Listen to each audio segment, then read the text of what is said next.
겉보기에는 아주 가깝고 친밀해 보이지만 실제로는 우리에게 가장 큰 상처를 남기는 관계가 있습니다. 특히 피를 나눈 가족, 원래라면 사랑하고 지켜줘야 할 사람들이 때로는 우리를 가장 아프게 하고 마음을 흔들고 평온을 빼앗아 가기도 합니다. 혹시 이런 생각을 해보신 적 있나요? 집안의 친형제 자매라 해도 정말로 내가 놓아야 하는 사람일 수 있을까? 오늘은 옛사람들의 가르침을 바탕으로 설령 친형제 자매라 해도 반드시 거리를 두고 내려놓아야 하는 7가지 부류를 나누어 말씀드리겠습니다. 끝까지 놓치지 마세요. 지금부터 드리는 이야기는 주변 관계를 다시 바라보게 해주고 유해한 사람들로부터 스스로를 지키는 방법을 선택하는데 큰 도움이 될 수 있습니다. 함께 하나씩 살펴보겠습니다. 탐욕스럽고 냉혹한 사람. 먼저, 살면서 누구나 한 번쯤은 만나게 되는 유형입니다. 바로 탐욕스럽고 냉혹한 사람입니다. 이들은 오직 자기 이익만 생각하고 타인의 감정이나 희생에는 전혀 관심이 없습니다. 상황이 어떻든, 관계가 어떻든 목적을 이루기 위해서는 얼마든지 이용하려고 합니다. 그 과정에서 누군가 다치더라도 개의치 않습니다. 탐욕은 끝이 없습니다. 가진 것이 많아도 더 원하고 단순히 모으는 수준이 아니라 남의 것을 빼앗고 점유하려는 방향으로 흘러갑니다. 무엇보다 무서운 점은 그런 행동에 죄책감이나 후회가 거의 없다는 것입니다. 한번 상상해 보세요. 당신이 가족을 도와주었고 심지어 친형제 자매를 위해 돈이나 재산을 빌려주었습니다. 그런데 그들은 갚을 생각이 없습니다. 정당한 이유도 없이 그저 욕심과 무감각 때문에 당신의 것을 자기 것으로 만들려 합니다. 당신에게 어떤 일이 벌어질지, 당신이 얼마나 힘들어질지는 생각하지 않습니다. 오직 자신이 원하는 것을 얻었는지만 중요합니다. 옛사람들은 탐욕이 모든 재앙의 뿌리라고 했습니다. 이런 사람은 물질적으로만 해치는 것이 아닙니다. 관계의 가치를 망가뜨립니다. 관계는 결국 불공정한 거래로 변하고 당신은 그들의 욕망을 채우기 위한 도구가 됩니다. 그들이 원하는 것을 얻는 순간 남는 것은 공허함과 상처, 쉽게 아물지 않는 마음의 흉터뿐입니다. 그들은 당신의 도움에 감사하지 않습니다. 오히려 당연하다고 여깁니다. 마치 당신이 계속 도와야 할 의무가 있는 것처럼 굴고 당신이 받아야 할 존중과 평가를 주지 않습니다. 이런 관계를 계속 붙들수록 결국 당신이 가장 큰 피해자가 됩니다. 그러므로 상대가 가족이든 친형제 자매든 늘 받기만 하고 줄줄 모르며 자신의 이익만 챙기고 당신의 희생과 마음을 외면한다면 그 관계를 다시 생각해 보셔야 합니다. 탐욕스럽고 냉혹한 사람을 내려놓는 것은 그들을 버리는 일이 아니라 불필요한 상처와 손실로부터 나 자신을 지키는 선택입니다. 신체적 또는 정신적으로 폭력적인 사람. 다음은 관계 속에서 특히 위험한 유형입니다. 바로 폭력적인 사람입니다. 신체적 폭력이든 정신적 폭력이든 이들은 힘으로 타인을 억누를 뿐 아니라 말과 행동으로 위협하고 마음을 짓밟습니다. 폭력은 단지 때리고 밀치는 것만이 아닙니다. 잔인한 말, 날카로운 비난, 상대의 존재 가치를 무너뜨리는 조롱도 폭력입니다. 이런 사람은 가까운 친구일 수도, 형제일 수도, 사랑하는 사람일 수도 있습니다. 그래서 더 위험합니다. 겉으로는 괜찮아 보여도 폭력성이 안에 숨어 있어 관계 안에서 평온과 안전을 느끼기 어렵습니다. 함께 지내는 순간부터 두려움과 긴장, 피로가 쌓입니다. 그들이 화를 내기 시작하면 언제든 내가 다칠 수 있다는 감각이 생깁니다. 옛사람들은 폭력이 고통과 파괴만을 남긴다고 했습니다. 맞습니다. 폭력은 문제를 해결하지 못합니다. 오히려 모든 것을 더 나쁘게 만듭니다. 몸을 다치게 할 뿐 아니라 자존감과 마음을 망가뜨려 스스로를 잃게 만듭니다. 작은 실수는 용서할 수 있어도 폭력은 결코 용인할 수 없습니다. 상대가 친형제 자매라 해도 당신을 존중하지 않고 감정을 조절하지 못하며 폭력으로 문제를 밀어붙인다면 그 관계는 절대 당신에게 안전과 행복을 줄 수 없습니다. 특히 정신적 상처는 더 깊게 남아 오래 갑니다. 가장 중요한 것은 폭력은 관계가 유해하다는 명확한 신호라는 점입니다. 상대가 누구든 어떤 이유든 당신이 폭력을 당하며 살아야 할 이유는 없습니다. 폭력적인 사람을 내려놓는 것은 그들을 외면하는 것이 아니라 내 존엄을 회복하고 삶의 평안을 되찾는 길입니다. 마음의 평정을 빼앗는 폭력을 절대 방치하지 마십시오. 단단히 일어서서 스스로를 지키셔야 합니다. 차별하고 편 가르는 사람. 세 번째는 누구도 곁에 두고 싶지 않은 유형. 바로 차별하는 사람입니다.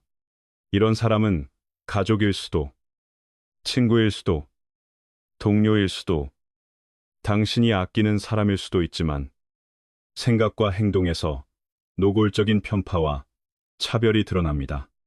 차별하는 사람은 사람을 공정하게 보지 않습니다. 성별, 나이, 사회적 지위, 경제력, 심지어 출신이나 배경으로 당신을 평가합니다. 그 차별은 단지 불쾌함을 넘어 보이지 않는 벽을 만들고 관계를 갈라놓습니다. 가정 안에서는 더 심각해집니다. 형제자매 사이에서 부자와 가난을 나누고 누구는 띄우고 누구는 깎아내리며 가족 분위기를 긴장과 불화로 몰아갑니다.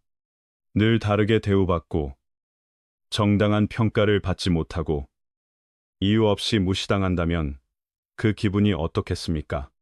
자존감이 무너지고 관계의 화목도 깨집니다.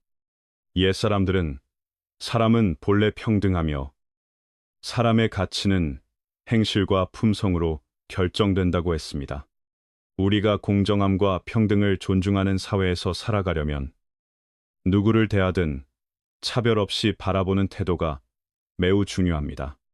그러나 어떤 사람들은 그 가치를 이해하지 못합니다.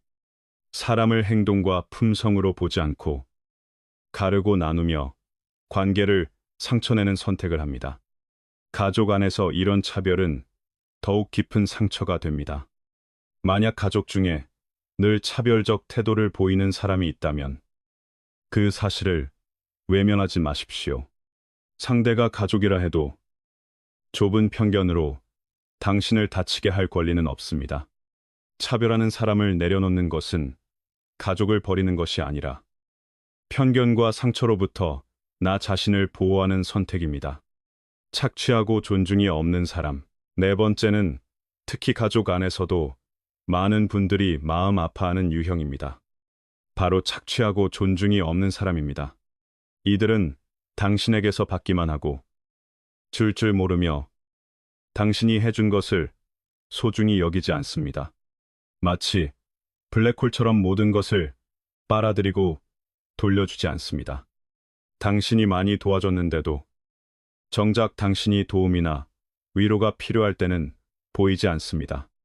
필요할 때만 찾아왔다가 원하는 것을 얻으면 사라지고 감사, 인사 한마디도 없이 돌아서기도 합니다. 이들은 당신의 희생과 마음을 생각하지 않습니다. 당신이 해준 것을 당연하게 여기며 마치 그것이 당신의 의무인 것처럼 굴기도 합니다. 당신은 선의로 도왔지만 그들은 그것을 빚처럼 여기고 더 요구합니다. 옛사람들은 감사할 줄 아는 사람이 고귀한 마음을 지닌 사람이라고 했습니다. 반대로 존중도 없고 감사도 모르는 사람과 함께하면 당신은 사람이 아니라 도구로 느껴질 수밖에 없습니다. 만약 가족 중에 그런 사람이 있다면 그 관계를 진지하게 돌아보셔야 합니다. 당신이 계속 바치기만 하고 존중과 감사가 돌아오지 않는다면 결국 당신만 상처받습니다. 건강한 관계에서 가장 중요한 것은 존중과 감사입니다.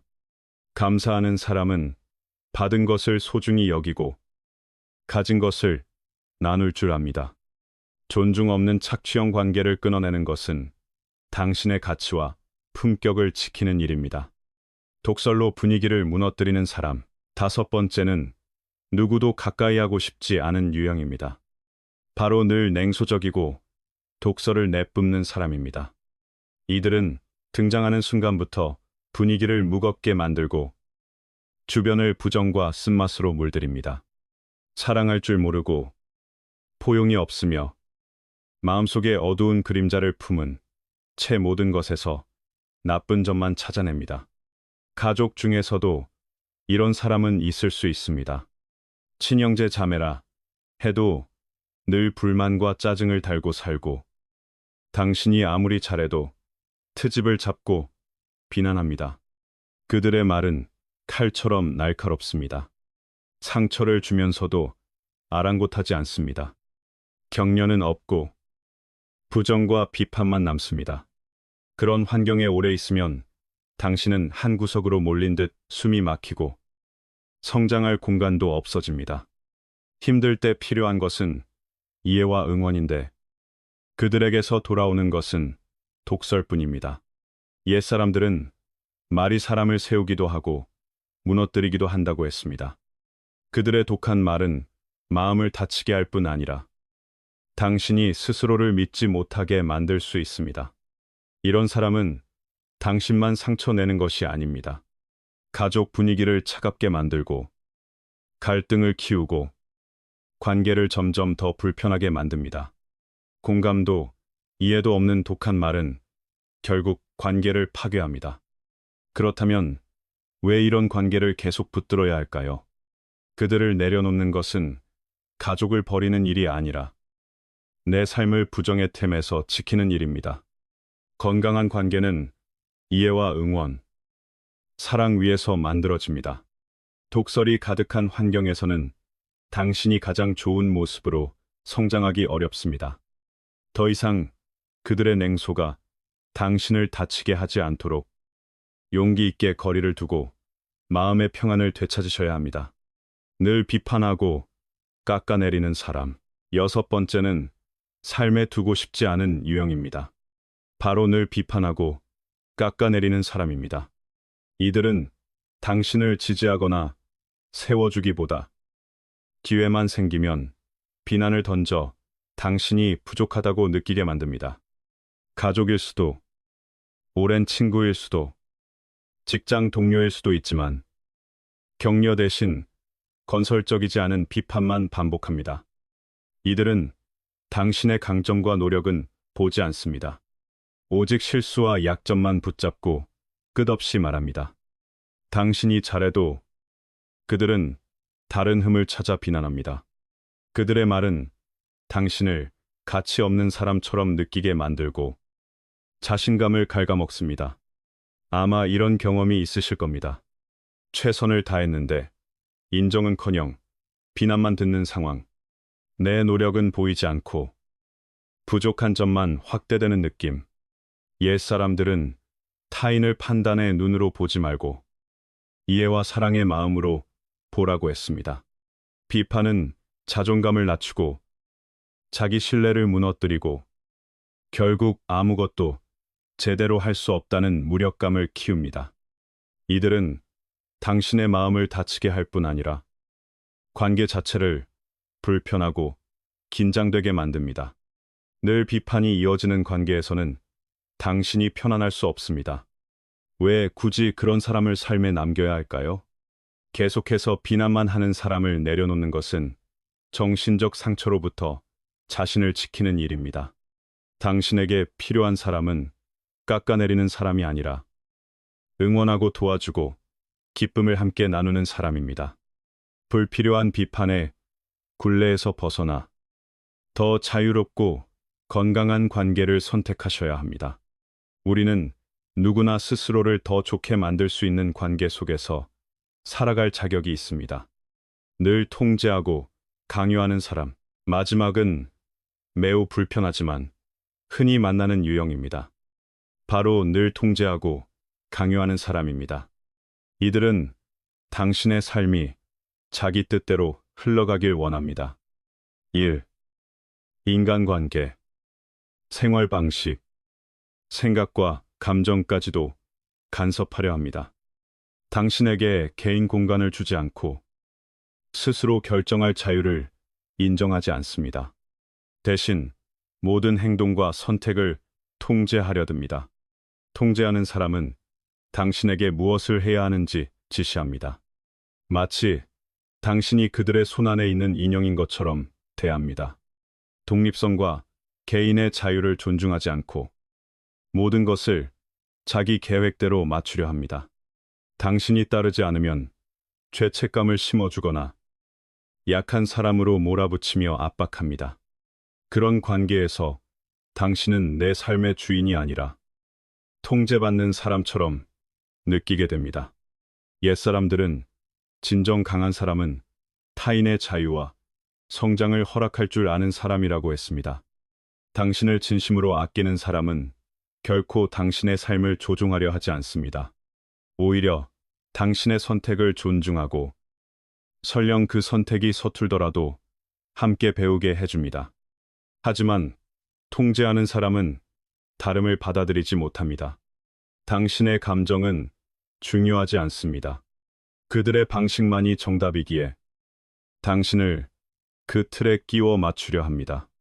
그 결과 당신은 늘 감시받는 듯한 긴장 속에서 살게 됩니다. 자유롭게 무엇인가를 선택하고 시도할 공간이 사라지고 성장도 어려워집니다. 결국 관계는 불평등해지고 당신은 늘 손해보는 위치에 놓입니다. 그렇다면 그런 관계를 유지할 이유가 있을까요? 통제와 강요를 내려놓는 것은 당신의 자유와 행복을 지키는 길입니다. 좋은 관계는 서로를 존중하고 각자가 선택할 자유를 인정하며 옆에서 함께 걸어주는 동행 위에 세워집니다. 지배와 강요로는 결코 건강한 관계가 만들어지지 않습니다. 통제하는 사람과의 거리를 두는 순간 당신은 비로소 나답게 살 기회를 되찾게 됩니다. 마무리. 오늘은 친형제 자매를 포함해 친구든 동료든 친척이든 누구든 관계없이 결국 내려놓아야 하는 7가지 유형을 함께 살펴봤습니다. 나를 지키기 위해서는 관계의 가까움이 아니라 관계의 건강함을 기준으로 선택해야 합니다. 진짜 좋은 관계는 탐욕, 폭력, 통제가 아니라 존중과 사랑 위에서 만들어집니다. 이 내용이 도움이 되셨다면 댓글로 여러분의 생각을 나눠주세요. 여러분은 이 7가지 유형에 대해 어떻게 생각하시나요? 여러분의 관점을 들려주시면 좋겠습니다. 또한 이 내용이 유익하다고 느끼셨다면 좋아요와 공유로 함께 나눠주시고 다음 이야기들도 놓치지 않도록 구독도 부탁드립니다. 새 영상 알림을 받고 싶으시다면 알림 설정도 함께 해두시면 좋습니다. 오늘 함께 해주셔서 감사합니다. 늘 건강하시고 마음이 평안하며 삶에 정말 긍정적인 관계들만 남길 수 있기를 바랍니다. 감사합니다. 다음 영상에서 다시 뵙겠습니다.